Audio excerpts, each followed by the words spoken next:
오늘 말씀은 이사야서 15장입니다.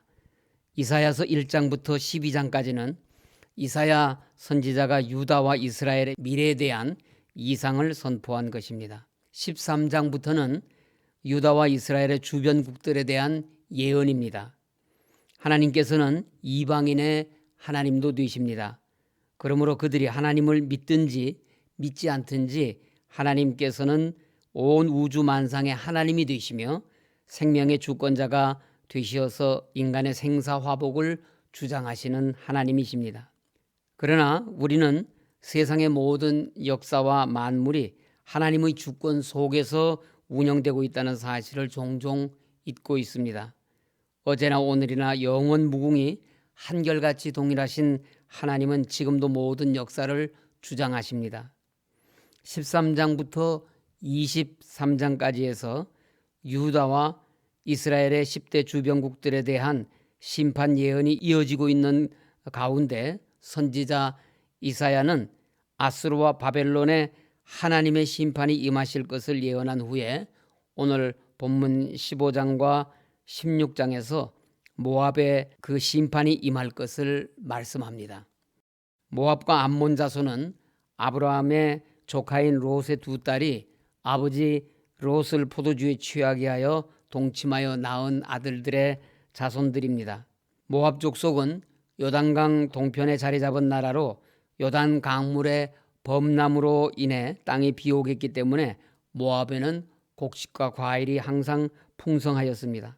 그런데 하나님의 종 이사야가 모압 땅이 황폐하게 될 것이라고 그 땅의 백성들이 혹독한 고통을 당할 것이라고 예언합니다.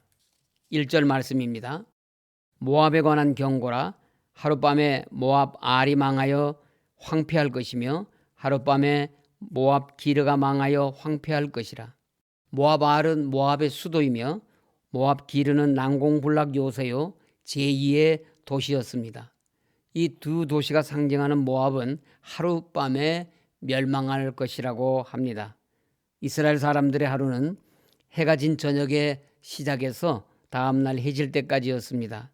그러므로 여기서 하룻밤에 망한다는 것은 그만큼 확실하고 짧은 순간에 멸망할 것을 더욱 분명하게 하고 있습니다. 이것은 모압이 전혀 예기치 못한 때에 갑작스럽게 멸망할 것이라는 말입니다. 모압은 이스라엘의 조상 아브라함의 조카 롯의 후예들이 세운 민족이기 때문에 혈연적으로 이스라엘과 매우 가까운 사이면서도 앙숙관계였습니다.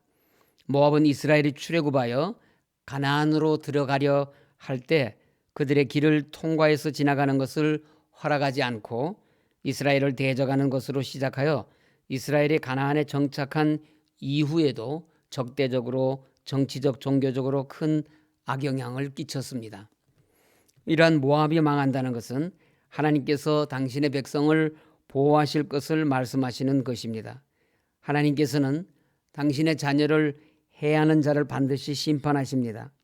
하나님께서 작정하시고 섭리하시면 어떤 나라라도 하룻밤 사이에 망하고 맙니다. 바벨론이 바사에게 하룻밤 사이에 망한 것도 예루살렘을 포위한 아수르 사느립의 군사를 여호와의 사자가 하룻밤 사이에 18만 5천 명을 살해해서 비참하게 망하게 한 것도 하룻밤 사이였습니다. 모두가 그들이 전혀 예기치 못한 때 갑작스럽게 망하고 말았습니다. 노아 시대 홍수로 세상을 심판하실 때에도 하나님께서는 갑자기 심판하셨습니다. 그래서 사람들은 그 때를 알지 못하고 홍수가 임하는 날까지 먹고 마시고 장가들고 시집갔습니다. 이것이 하나님의 심판의 특징입니다. 하나님의 심판은 사람이 생각지도 않은 때 갑자기 임합니다. 그러나 하나님께서는 홍수로 심판하실 때에도 모압을 심판하실 때에도 먼저 경고를 주셨습니다. 그러나 그들이 하나님 말씀에 귀를 기울이지 않았기 때문에 화를 당했던 것입니다. 하나님께서는 악한 이 세상의 심판도 이미 경고하신 상태입니다. 우리는 모압처럼 하나님의 심판 경고를 흘려보내지 말아야 합니다. 하나님의 말씀을 듣고 돌이키면 구원을 받습니다. 니느웨 성은 요나가 전하는 하나님의 경고 말씀을 듣고 회개하여 구원받았습니다. 하나님은 하나님의 시간표에 따라 일하시는 분이십니다. 때가 차면 예수 그리스도께서 예기치 않은 날에 우리에게 재림주로 오실 것입니다. 그러므로 졸지도 주무시지도 않는 하나님을 섬기는 우리 성도는 늘 깨어서 그날을 준비해야 합니다. 우리가 보기에는 갑자기 일어난 것 같이 보일지라도 하나님께서 하시는 일에 우연히 갑자기 일어나는 일이란 없습니다. 그러므로 우리가 죄를 범했으면 빨리 회개해야 합니다. 그렇지 않으면 하룻밤 사이에 무슨 일을 당할지 알 수 없습니다. 호련히 이 말 심판의 날이 우리에게 형벌의 날이 아니라 의로운 자로 선한 자로 인정받는 영광의 날이 되도록 두렵고 떨림으로 하나님 앞에서 살며 경건하고 죄를 멀리하는 의롭고 선한 삶으로 종말을 예비하며 살아야 합니다. 2절에서 4절을 보면은 모압 사람들은 사정이 급해지자 자기들이 섬기던 신들에게 살려달라고 애원하며 산당으로 쫓아가서 구조를 요청하지만 결국 부끄러운 눈물만 흘리고 내려와야 했습니다. 4절에 모압의 군사들이 크게 부르짖으며 그들의 혼이 속에서 떠는도다라고 한 말은 하나님의 심판으로 모압이 멸망하는 순간에 가장 용감해야 할 모압의 군사들도 두려움으로 어찌할 바를 모르고 슬퍼하고만 있어야 하는 무기력한 상태를 말합니다. 자기들의 힘과 방패로 삼았던 우상이 아무런 힘을 쓰지 못하자 모압 사람들은 완전히 사기가 꺾였습니다. 그러자 이사야 선지자는 5절에서 내 마음이 모압을 위하여 부르짖는도다라고 토로합니다. 모압이 멸망하는 참상을 내다보며 예언하는 이사야의 마음에 찢어지는 고통이 있다고 합니다. 이사야는 죄와 죄인에 대하여 무섭게 책망했던 선지자입니다. 더군다나 모압은 이사야의 모국인 유다의 입장에서는 원수요 적국입니다. 그런데도 이사야는 모압 족속이 죽어가는 것을 보고는 괴로워하고 있습니다. 이사야 선지자는 모압의 수많은 생명들이 죽게 될 것을 보면서 그들의 생명에 대한 불쌍히 여기는 마음을 가졌기 때문입니다. 베드로 후서 3장 9절에서 베드로 사도 역시 하나님께서 사람들 중 누구도 멸망하지 않고 다 회개하기에 이르기를 원하신다고 하였습니다. 주께서는 너희를 대하여 오래 참으사 아무도 멸망하지 아니하고 다 회개하기에 이르기를 원하시느니라. 이사야는 이런 하나님의 마음을 가진 선지자였습니다. 그래서 그는 모압의 멸망을 내다보며 마음의 고통을 느끼고 하나님의 심판을 경고한 것입니다. 그들의 멸망이 기뻐서가 아니라 모압이 돌이켜 구원받기를 바라는 마음에서 심판을 경고하였던 것입니다. 우리도 이사야 선지자의 이러한 마음을 가져야 합니다. 성도는 은혜를 입은 자로서 다른 사람이 망하는 것을 즐거워하면 안 됩니다. 우리는 모든 사람을 위하여 기도하되 특별히 이사야 선지자와 같은 마음을 품고 악한 자들이 회개하고 하나님께로 돌아오기를 위해 기도해야 합니다. 6절부터 9절에는 전쟁으로 인한 만국의 서름과 고통당하는 모압 백성들의 통곡으로 가득합니다. 먼저 6절에서 니무롯 물이 마르고 풀이 시들었으며 연한 풀이 말라 청청한 것이 없음이로다라고 하였습니다. 모압의 수원지 강물이 마르니 땅은 메말라 황폐해져 풀과 농작물은 시들어 마를 것이니 곡식과 열매가 풍성하던 모압 땅에 기근이 일어날 것입니다.